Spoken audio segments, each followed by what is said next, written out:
अस्सलाम वालेकुम नाज़रीन, मैं हूँ फ़ाद अली और आप देख रहे हैं फ़ाद अली ऑफिशियल। नाज़रीन, कनाडाई सरकार ये ऐलान करती है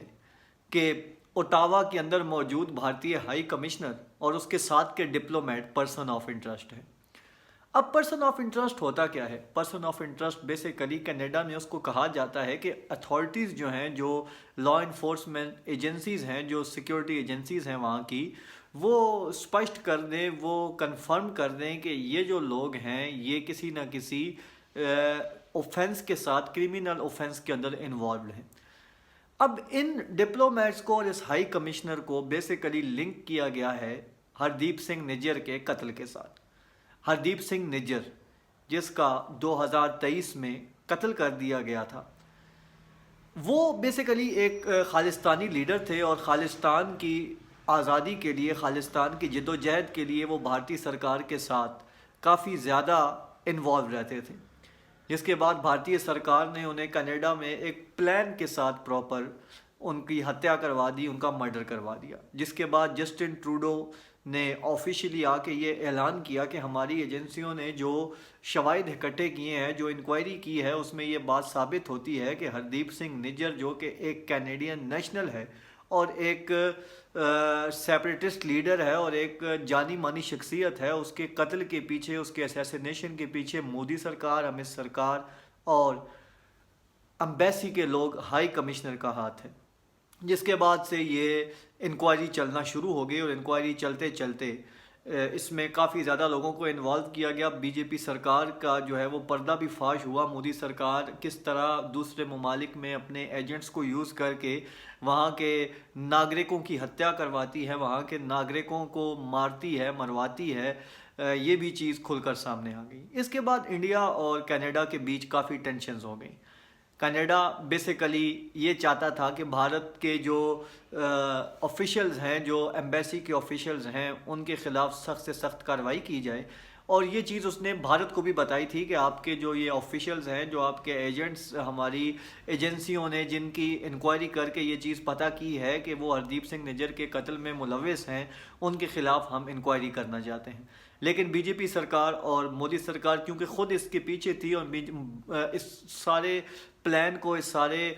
जो हत्या का पूरा एक षड्यंत्र रचा गया था, इसको प्रोटेक्ट कर रही थी, तो बीजेपी ने जो है वो इनकार कर दिया और उन्होंने कहा कि ये बेसलेस एलिगेशंस लगाए जा रहे हैं हमारे एम्बेसडर्स पे और हमारी एजेंसीज पे। तो नाज़रीन, अब जब पर्सन ऑफ इंटरेस्ट की लिस्ट में इन्हें डाला गया और जब बताया गया भारत को कि आपके ये लोग पर्सन ऑफ इंटरेस्ट हैं और इनको हम अपनी उस पैमाने में डाल रहे हैं जिसमें इनकी शफाफ और एहतसाब का अमल शुरू होगा, उसके बाद इंडिया के अंदर जो कैनेडियन एम्बेसी है उनको भी अल्टीमेटम दे दिया गया कि 5 दिन के अंदर आप अपने 6 डिप्लोमेट्स को लें और अपनी एम्बेसी को बंद करके यहाँ से जाएं। इससे ये चीज़ साबित होती है कि बीजेपी सरकार जो है और मोदी सरकार जो है वो किस तरह से लोगों को असैसिनेट करवाती है बैरून ममालिक में, और उसके बाद जो है जब उनके ऊपर राज फाश हो जाता है और उनकी ये सारी की सारी प्लानिंग बेनकाब हो जाती है, उसके बाद बीजेपी सरकार अपने इन घिनौने करतूतों को बचाने के लिए, उन लोगों को प्रोटेक्ट करने के लिए कि जो मासूम और निहत्थे लोगों का कत्ल करते हैं, उनको बचाने के लिए बीजेपी सरकार हर हद तक जाती है और अपने इस घिनौने काम में वो ये भी नहीं देखती कि हमारे दूसरे ममालिक के साथ ताल्लुकात ठीक रहेंगे या नहीं। अब नाज़रीन, सिचुएशन काफ़ी ज़्यादा टेंस है। यहाँ एक तरफ कनेडी सरकार जो है उसने भी इनके 6 डिप्लोमेट्स को पर्सन ऑफ इंटरेस्ट की लिस्ट में डाल दिया है। वहीं दूसरी तरफ बीजेपी अब ये नई गेम प्ले कर रही है और वो जो कैनेडियन नेशनल्स हैं उनको, कैनेडियन एम्बेसी के जो लोग हैं, 6 एम्बेसडर्स हैं, उनको उसने अल्टीमेटम दे दिया है कि आप 1 हफ्ते के अंदर अंदर वापस अपनी एम्बेसी बंद करके वापस अपने मुल्क चले जाएं। तो इससे ये चीज़ तो साबित होती है कि भारत और कनाडा के दरमियान जो मामलात थे वो अब बंद होने जा रहे हैं और काफ़ी ज़्यादा सिचुएशन क्रिटिकल होने जा रही है। लेकिन खालिस्तान तहरीक जो है, खालिस्तान के जो लीडर्स हैं, वो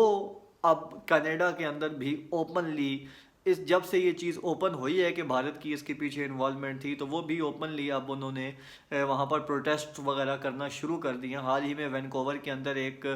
मूर्ति जलाई गई जिसमें इंडियन हाई कमिश्नर को भी ये दशहरे के मौका पर उसके फेस को बना के वहाँ पर जलाया गया, और ये चीज़ दिखाई गई कि हम ऐसे जालिम सरकार के, ऐसे जालिम एजेंट्स के और ऐसे लोगों के, ऐसे जालिमों के ख़िलाफ़ हैं जो कि निहत्ते और मज़लूम लोगों का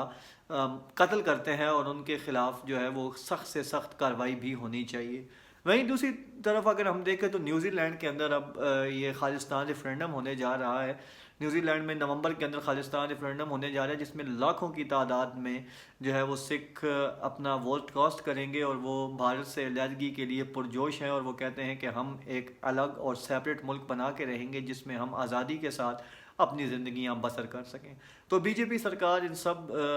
चीज़ों से घबरा कर अब उसे समझ नहीं आ रही कि मैं किस राह को चलूं और किस तरफ जाऊं, जिस वजह से बीजेपी सरकार और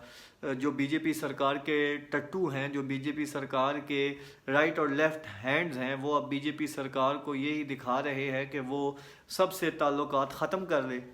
और सिर्फ अपनी सफ़ाकाना सोच को और अपनी हिंदुत्व आइडियोलॉजी को आगे लेकर चले, और जितने भी वहाँ पर बसने वाली सिख कम्युनिटी है या मुस्लिम कम्युनिटी है या क्रिश्चियन कम्युनिटी है, उनके ख़िलाफ़ अपना ये महाज जारी रखे। तो इसका नतीजा क्या निकलेगा? क्या भारत जो है वो दुनिया के सामने रुसवा होके रहेगा? और ये यकीनी होना है। तो जैसे ही कोई नई अपडेट आएगी हम आपके साथ शेयर करेंगे। अपने मेज़बान फादरी को अगली वीडियो तक के लिए इजाज़त दीजिए। अपना और अपने घर वालों का ख्याल रखिए। अल्लाह हाफ़िज़।